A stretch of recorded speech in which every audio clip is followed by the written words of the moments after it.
Ito mga Lodi, update lang tayo dito sa Atoshi. Kung nagmamine pa kayo dito. Ako, tuloy-tuloy pa rin ako nagmamine pero hindi ko na hinahabol yung monthly withdrawal kasi nga sabi naman dun sa white paper pag mag-launch nitong project naging public na siya, so pwede nating ma-withdraw or makuha yung mga Atoshi natin. I think 1,000 lang na kukuha ng withdrawal ng Atoshi tapos kino-convert nila into USDT. Pag ikaw ay kasali doon, may makukuha ka monthly, yan ginagawa nila. So, legit naman siya kasi nasa blockchain naman itong Atoshi. Kaso lang talaga, ito grind talaga ito mga Lodi.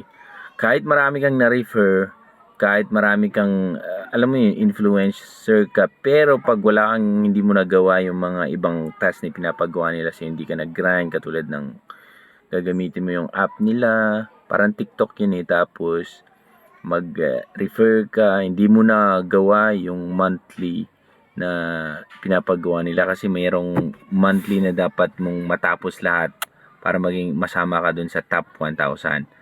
Okay? Tapos pag nasama ka dun, yun, pwede kang maka-withdraw ng, I think limited lang din ang bibigay sa'yo. Pero at least, nakikita mong ibinibigay yung reward dun sa mga taong nag-grind dito sa project na to.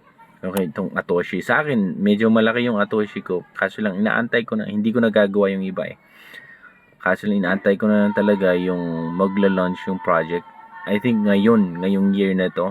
Tapos, antayin natin kung talagang ma-convert natin yung ating mga Atoshi into USDT pagdating. Pero sa ngayon naman, yung mga top 1,000 na nare-receive nila, nako-convert nila into USDT. So, dun, ma-check na natin na maayos. Kailangan mo lang talaga i-grind tong project na to mga Lodi kung gusto mong makuha yung or maka-withdraw ngayon.